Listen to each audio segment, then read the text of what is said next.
Halo, apa kabar? Senang sekali bisa kembali menjumpai Anda. Semua saya Rusman Arif bersama dengan Bung Rocky Gerung. Bung Rocky, Mahkamah Agung akhirnya membatalkan tarif yang diberlakukan oleh Presiden Donald Trump. Sejumlah negara bagian dan asosiasi pengusaha memang sudah banyak yang mempersoalkan kebijakan Trump ini yang justru dianggap membuat harga-harga di pasaran dalam negeri Amerika itu jadi lebih mahal. Nah, masalahnya kan bagi Indonesia ini, sehari sebelumnya Presiden Prabowo itu sudah menandatangani sejumlah kesepakatan dengan Trump. Dan di dalam kesepakatan itu 99 produk Amerika Serikat masuk ke Indonesia itu dikenakan tarif 0%, sementara produk Indonesia dikenakan 19%. Setelah keputusan Mahkamah Agung itu, Trump kemudian memberlakukan untuk semua negara ya tentu saja tarifnya flat 10%. Ya, akhirnya diplomasi tarif Presiden Prabowo itu diplomasi suap dari tarif ke BOP itu, atau BOP demi tarif. Diplomasi itu akhirnya bukan sekedar gagal tapi jadi konyol itu, karena memang Donald Trump selalu punya cara untuk mengendalikan ekonomi dan politik mancanegara hanya dengan satu kalimat itu. Sekarang terbukti bahwa keterangan yang dipublikasikan oleh Deplu, Menteri Bahlil, Menteri siapa lagi itu, Menteri yang di Washington kemarin itu akhirnya menjadi menjadi tertawaan karena tiba-tiba memutuskan bahwa perilaku Donald Trump itu dalam mengatur soal tarif itu bertentangan dengan konstitusi. Kira-kira begitu maksudnya tuh. Sehingga Donald Trump tidak punya legalitas lagi untuk meneruskan ide dia tentang pemberian tarif global tuh. Tapi Donald Trump nggak punya, selalu punya akal tuh. Sekarang dia pasang tarif flat 10% semua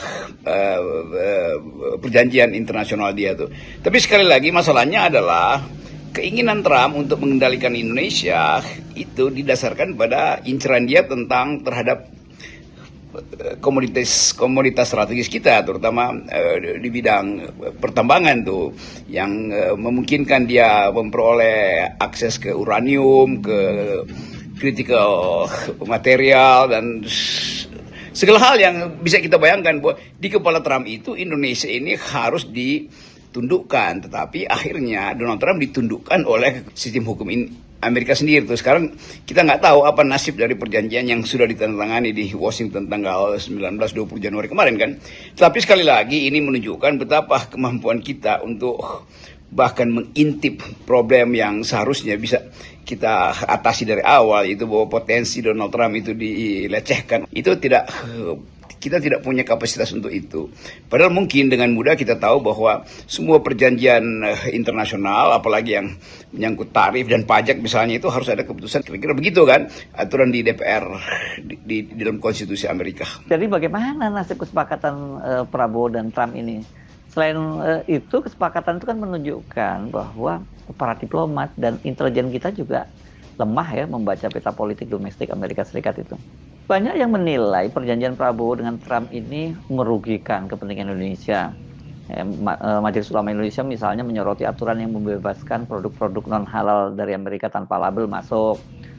Juga kita harus membeli minyak dari Amerika sebesar 253 triliun. Juga beli 50 unit pesawat Boeing dan beberapa klausul lain yang sangat merugikan Indonesia. Memang setelah di breakdown, di analisis secara detail oleh para pengamat, ternyata perjanjian itu betul-betul menghina Indonesia.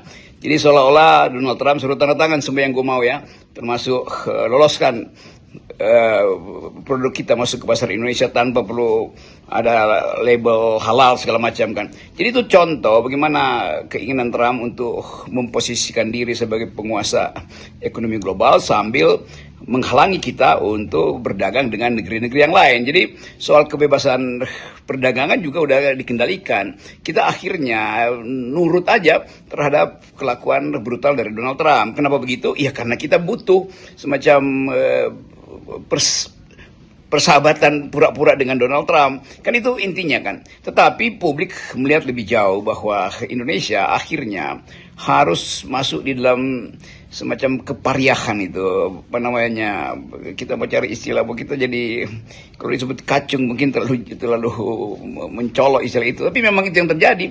Jadi sekali lagi kita mau lihat apa sebetulnya yang menyebabkan negeri ini jadi bulan-bulanan dari Donald Trump.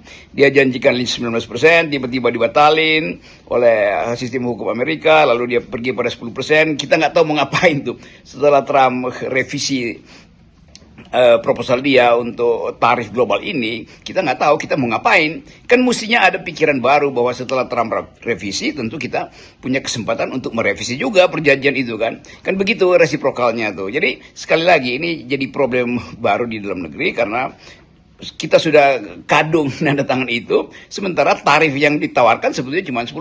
Jadi klausul-klausul dalam perjanjian itu tidak kita baca dengan baik sebetulnya, dan itu menandakan bahwa kapasitas diplomasi kita betul-betul rendah sekali, atau sangat mungkin bahwa menteri-menteri yang ditugaskan oleh Pak Prabowo tidak membaca secara kritis legal drafting dari perjanjian yang kita tekan kemarin, dan itu sebetulnya menghina kecerdasan bangsa ini.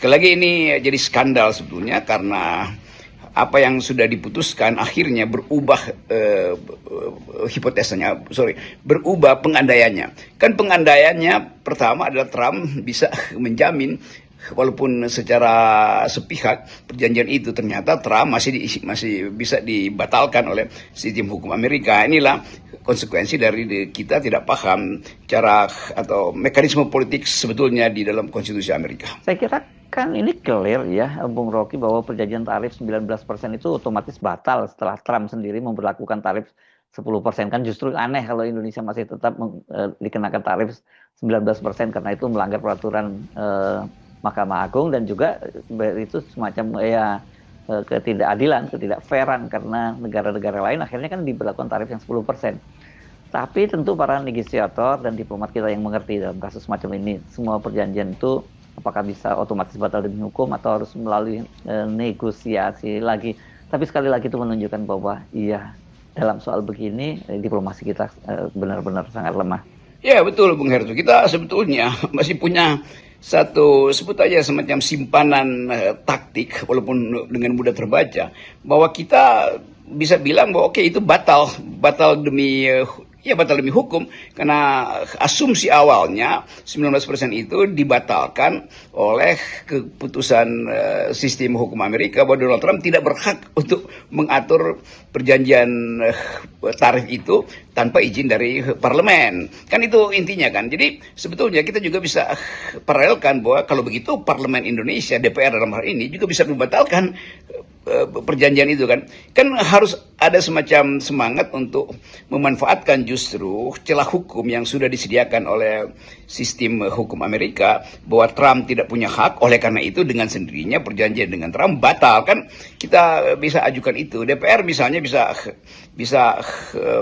mungkin gak ada istilah ratifikasi, tapi DPR bisa membatalkan perjanjian yang dibuat oleh Presiden Prabowo dengan Donald Trump, dengan pandangan tadi bahwa di Amerika sendiri yang menjadi origins dari perjanjian itu sudah batal, atau hak dari Donald Trump sudah dibatalkan oleh sistem hukum Amerika. Itu berarti Indonesia juga sebagai partner bisa mengajukan dalil yang sejenis kan. Kalau begitu kita juga batal, karena dari awal seandainya ada novum atau apa biasanya diistilah dalam hukum, kalau diketahui dari awal bahwa Donald Trump sebetulnya nggak berhak untuk mengatur tarif, itu berarti cacat dari awal kan, itu intinya kan. Jadi Indonesia bisa ajukan dalil itu bahwa kami akhirnya parlemen atau DPR Indonesia itu menguji kedudukan hukum dari perjanjian antara Presiden Prabowo dan Donald Trump, lalu kami Indonesia akan batalkan itu karena tadi berubahnya asumsi. Jadi sebetulnya dengan cara itu kita bisa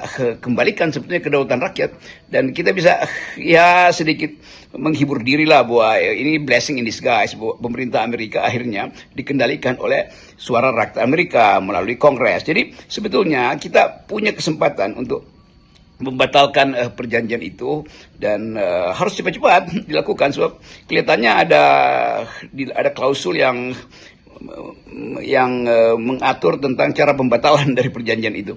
Jadi DPR ambil inisiatif untuk mengajukan semacam ya nota apalah namanya, yang penting ada ide untuk membatalkan perjanjian yang sudah dibuat oleh Donald Trump dengan Presiden Prabowo, supaya kita balik pada prinsip bahwa kita adalah negara berdaulat, tidak boleh didikte apalagi dalam soal ekonomi itu yang merupakan naluri hidup dan jalur hidup kita, yaitu tersedianya semua mineral yang berguna untuk rakyat dan bukan untuk diatur oleh satu negara adik kuasa. Salam akal sehat. Yes, salam akal sehat.